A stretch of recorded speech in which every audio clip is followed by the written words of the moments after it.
안녕하세요. 박강사입니다. 오늘은 댓글을 통해서 문의 주신 내용을 답해드리는 시간인데요. 오디오 장님께서 문의를 주셨습니다. 강사님, 스토리텔링 잘하는 방법, 논리적으로 잘 설명할 수 있는 방법 부탁드립니다. 라고 말씀해 주셨네요. 오디오 장님 질문 감사합니다.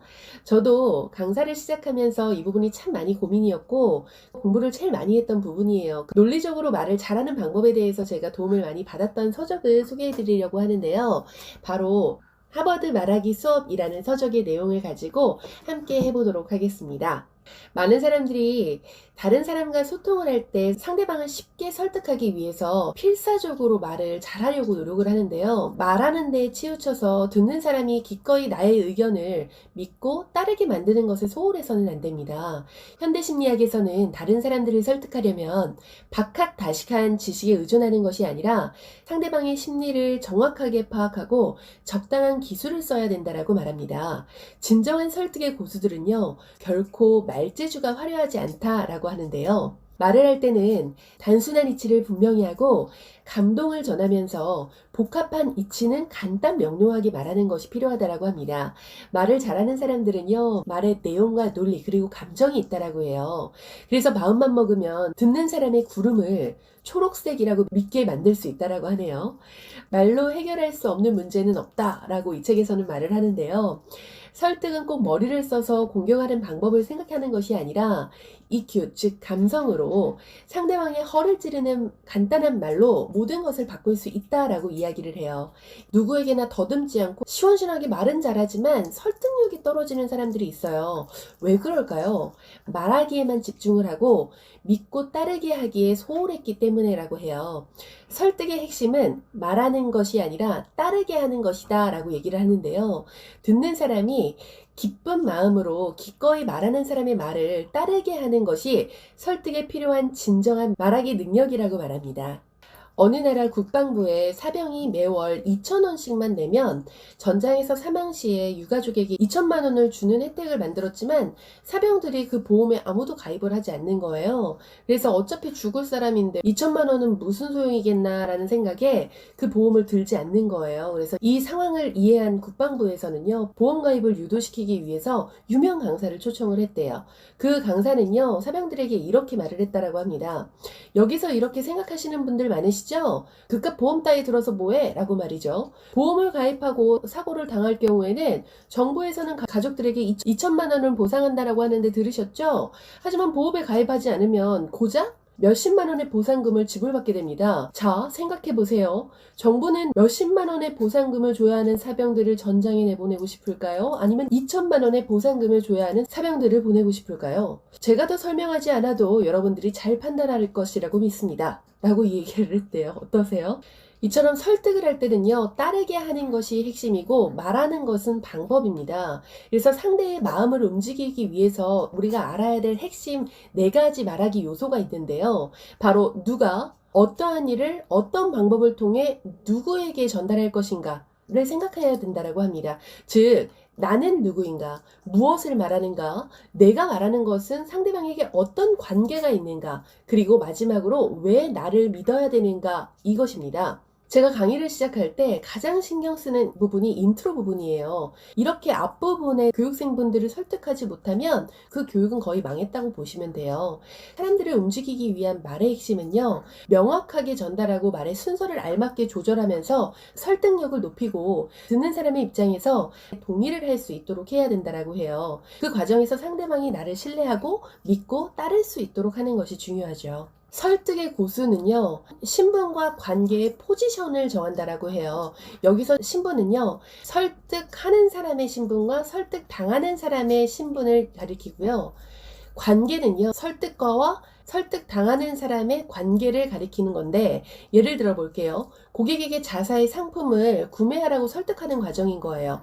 포지션을 정해보자면 당신은 누구인가? 제품을 파는 사람인가? 그럼 고객은 누구인가? 제품을 사는 사람인가? 이렇게 포지션을 정하면 매우 어렵게 된다고 합니다. 포지션을 정할 때는요, 고객을 파악한 자료를 토대로 자신의 포지션을 정하는 것부터 시작되어야 된다고 해요.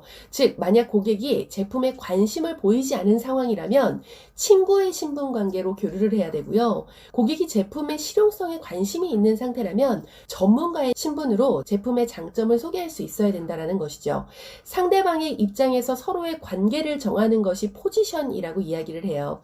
그 과정에서 상대보다 상대방의 목적에 더 큰 관심을 가져야 설득을 성공적으로 만들 수가 있다라고 이야기를 합니다. 사람을 설득할 때 가장 필요한 것은요, 그 사람에게 감동을 주는 거래요. 사람을 감동시키는 모든 힘은 내면의 감정에서부터 나오겠죠. 공감 포인트를 찾아서 마음을 파고드는 것이 필요한데, 예를 들면 직장 내 선배에게 선배님 아침부터 참 멋지시네요 라고 말을 한다면 가식적으로 아부 정도로 전달될 수 있지만, 선배님 한정판 와이셔츠 입으셨네요. 오늘 평소보다 달라 보이시는데요.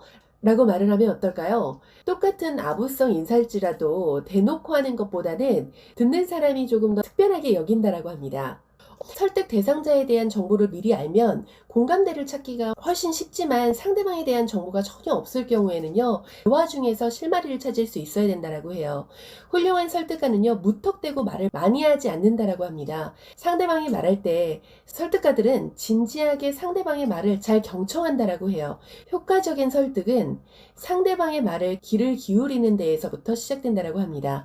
이때 상대방의 말을 조용히 듣고만 있는 것이 아니라 상대방을 설득할 때 필요한 정보들의 대부분은 그 말 속에 숨어 있기 때문에 상대방의 숨은 니즈를 찾는 것에 집중을 하면서 듣는다라고 합니다. 사람들을 설득할 때 상대방이 흥미로워하는 화제거리를 던지면 적은 노력으로 큰 효과를 얻을 수 있다라고 해요. 전쟁을 앞두고 총알을 준비하듯이 설득 전에는 이야기거리들을 충분히 준비하시는 것이 필요하다라고 합니다.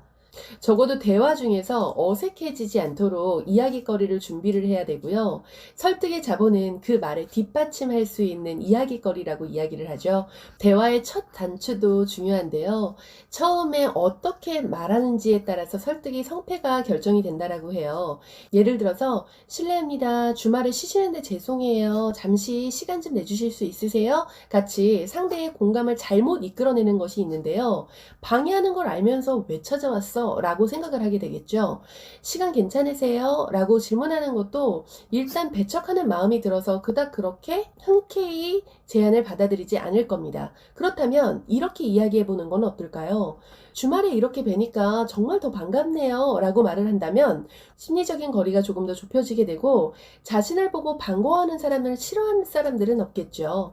바로 설득 전에 시작이 매우 중요하다는 것입니다. 상대방의 경계심을 풀고 친근한 마음으로 내 뜻에 따르게 하기 위해서는요, 마음을 공략할 준비를 해보세요. 그러기 위해서는 때에 따라서 먼저 일상적인 이야기를 나눈 다음에 본론으로 들어가는 것이 좋습니다. 하지만 가유불급이라는 말처럼 정도를 지키는 것도 중요하겠죠. 상대방의 마음을 얻고자 한다면 상대방의 논리 구조에서 벗어나셔야 돼요. 사람은 누구나 자기만의 논리 구조를 가지고 있잖아요. 이 개인의 논리 구조는 사물에 대한 판단이나 결정에 큰 영향을 미치게 되는데요. 만약 어떤 사람이 본인의 논리 구조 속에서 타인이 다른 이야기를 한다면 절대 생각을 바꾸기가 어렵습니다. 왜냐하면 상대방의 생각, 모든 사람들은요, 본인의 생각이 진리라고 굳게 믿고 있기 때문에 그래요. 이런 상황에서 벗어날 수 있는 유일한 방법은요, 상대방의 논리 구조에서 빠져나와서 밖에서 설득을 하는 것이 필요하다라고 이야기를 합니다. 한 이야기로 예시를 들어볼게요. 등이 굽은 청년이 있었던 거예요. 이 청년이 상인의 딸을 되게 좋아했는데 그녀는 줄곧 백마탄 왕자를 찾고 있었죠. 백마탄 왕자라고 하면 잘생기고 부유한 꽃미남과 자신이 어울린다고 생각하고 있었습니다. 등이 굽은 청년은요, 용기를 내서 그녀에게 다가갔고 이렇게 물어봤어요. 운명을 믿으세요? 라고 물었더니 여자가 새침하게 얘기합니다. 네, 믿어요. 당신은요? 이렇게 말하자 저 또한 운명을 믿습니다. 전 미래의 부인이 누군지도 알고 있습니다. 어른들이 말씀하시는데 태어나기 전에 하나님이 미래의 부인을 점 찍어 주신다라고 하셨어요. 하나님께서 말씀하시기를 미래의 저의 부인은 등이 굽을 거라고 하시는 거예요. 그래서 부인이 아름다울 수 있게 제가 대신 등이 굽게 해달라고 간절히 빌었어요. 하나님은 이러한 말에 동의를 해주셨고 결국 제 등은 굽게 되었죠. 라고 이야기를 합니다. 이런 말을 듣고 상인의 딸은 등이 굽은 청년과 사랑에 빠졌고 결혼을 하게 되었다라는 이야기입니다. 이 이야기가 사실이냐 아니냐 이기보다는 청년의 이야기를 살펴볼 필요가 있다라는 거예요. 상인에 따른 백마탄 왕자를 꿈꿨죠. 백마탄 왕자는 집안 좋고 잘생긴 사람이 일반적인 논리 구조일 것입니다. 청년은 그녀의 논리 구조를 벗어나서 운명이라는 단어로 그녀의 마음을 사로잡은 것이에요. 상대방의 논리 구조에서 벗어나서 상대방에게 휘둘리지 않는 것이 필요한 것인데요. 그러기 위해서는 한 발짝 물러나서 그 사람을 관찰하면 전체적인 상황을 더 정확하게 파악할 수 있고요. 논리 구조에서 벗어날 수 있다라고 이야기를 합니다. 즉 상대가 예상하지 못한 패턴으로 말을 한다면 설득력을 높일 수 있다라고 합니다. 상대방의 마음을 정말로 사로잡는 말하기를 하고 싶으시다면 장점만 부각하지 마시고 단점도 알려주세요. 예를 들어보죠. 공인중개사가 집을 소개할 때로 가정을 해볼게요. 무조건 집이 싸다, 좋다 라고 강조하는 것이 아니라 이 집이 시세보다 좀 싸게 느껴지시죠? 싸다라고 생각되지 않으세요? 이렇게 집이 쌀 때는요, 문제가 있다라는 것이기도 해요. 이 집에 다른 건 다 괜찮은데 대중교통이 이용이 불편해요. 버스는 다니지만 지하철이 다니지 않아서요. 출퇴근길에 조금 불편하실 수 있어요. 물론 차가 있는 경우에는 문제가 없겠지만 솔직히 이 집을 몇 분이 다녀가셨거든요. 그런데 교통이 불편해서 모두 포기하셨어요. 이렇게 말을 하는 것이 훨씬 더 신뢰도를 높일 수 있다는 거예요. 많은 영업사원이 제품의 단점을 밝히는 것은 돌로 자기의 발등을 찍는 거라고 생각을 해서 최대한 장점만 나열하려는 경향이 있는데요. 물론 고객을 놓칠 수 있는 것도 사실이지만 단점을 말하면 말하는 사람이 속일 일은 없겠다라고 생각을 하면서 편안한 마음을 갖게 되고요. 그러한 편안한 마음이 신뢰로 가게 된다는 거예요. 상대방이 신뢰를 얻었다면 절반은 승리한 거라고 볼 수 있거든요. 단점을 상대방에게 말해주는 것은 사실 가장 뛰어난 심리 기술일 수도 있어요. 때로는 채찍과 같은 말, 때로는 당근과 같은 말로 상대방의 감정을 움직이는 것이 필요합니다.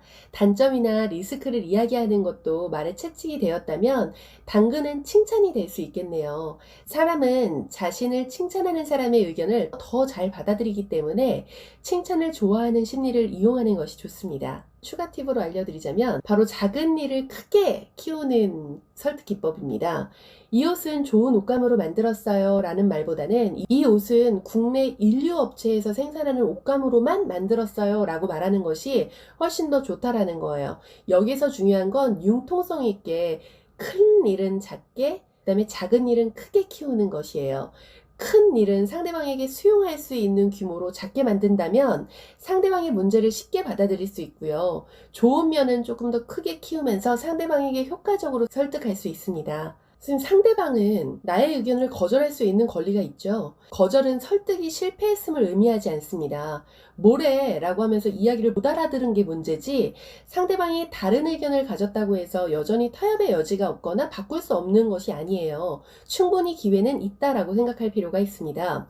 상대방이 다른 의견을 가지고 있거나 혹은 이견을 제시하거나 거절을 했을 때 타협의 여지나 의견을 바꿀 기회가 있다라고 생각을 하시는 것이 좋아요. 보험 판매를 한번 예시를 들어볼게요. 더 좋은 상품을 기다려 볼게요 라는 말을 고객이 했다면 네 맞습니다. 앞으로 더 좋은 상품이 나올 거예요. 보험은 휴대폰과 비슷해서요. 시간이 지나면 더 좋은 상품들이 개발돼서 나오고 하거든요. 휴대전화기는 그때 비교를 해서 아무 때나 구입을 할 수 있지만 보험은 그렇지 않은 게 문제예요. 건강에 문제가 생겼을 때 정작 필요로 할 땐 그 보험을 들을 수가 없잖아요. 사장님의 건강과 미래를 생각하신다면 너무 기다리지는 마세요. 라고 이야기를 한다면 상대방은 그렇지. 일이 생기기 전에 미리 드는 것이 보험이지. 라고 생각을 하면서 설득될 수 있다라는 것입니다. 그럼에도 불구하고 거절을 하거나 이견을 제시한다면 그 사람의 견해를 서둘러서 부정하지 않아야 됩니다. 다른 사람이 자신의 의견을 반대한다면 자존심과 체면을 보호하려고 고집스럽게 새 의견으로 배척하는 것이 아니라 상대방의 의견이 틀려도 한 발 물러나서 그 생각을 인정해 주는 것도 필요합니다. 논리적이고 설득력이 좋다라는 것을 거지에게 반법용 철문을 팔고 스님에게 빚을 팔 수 있는 말하기 기술이라고 생각하시면 잘못된 관점으로 바라보신 거래요. 설득을 목적을 이루는 단순한 행동으로 바라보기보다는 자신의 관점을 타인에게 좋은 방식으로 전달하는 타인의 욕구를 진심으로 만족시키고 문제 해결을 할 수 있는 윈윈의 원칙으로 바라보시는 것이 필요하다라고 얘기를 합니다. 상대방을 설득하기 이전에 세 가지를 좀 기억하시고 실천해 주셨으면 좋겠어요. 있어요. 첫 번째, 친밀감으로 상대방의 신뢰를 얻는 거. 두 번째, 상대방이 진짜로 원하는 것을 찾는 거. 세 번째, 상대방이 가장 원하는 것을 찾은 뒤에 어떻게 하면 그것을 얻을 수 있게 정확히 알려줄 수 있는지를 모색하셔야 된다는 것입니다. 그 과정에서 일문일답의 대화는요, 겉으로 활기차 보이기는 하지만 고정된 패턴으로 대화가 이어지면 상대방을 설득하는 목적을 이루기가 어렵다라고 이야기를 해요. 여기서 필요한 것은 상대방과 상호작용을 통해서 교감을 놓치지 않고 또한 설득의 결과로만 관심을 갖는 것이 아니라 설득 상대와 장기적으로 공존관계를 발전시키는 것이 필요하대요. 설득 상대와 좋은 관계를 유지하려면요, 돈이나 감정, 지식, 마음의 위로 등을 포함한 모든 교류가 필요하다라고 얘기를 합니다. 설득과와 상대방은 연과 실의 관계라고 보시면 돼요. 상대에게도 여지와 기회를 주는 품격 있고 지혜로운 말하기가 되었으면 좋겠습니다. 지금까지 여러분들의 성장과 성공을 뜨겁게 응원하는 박강사였습니다. 감사합니다.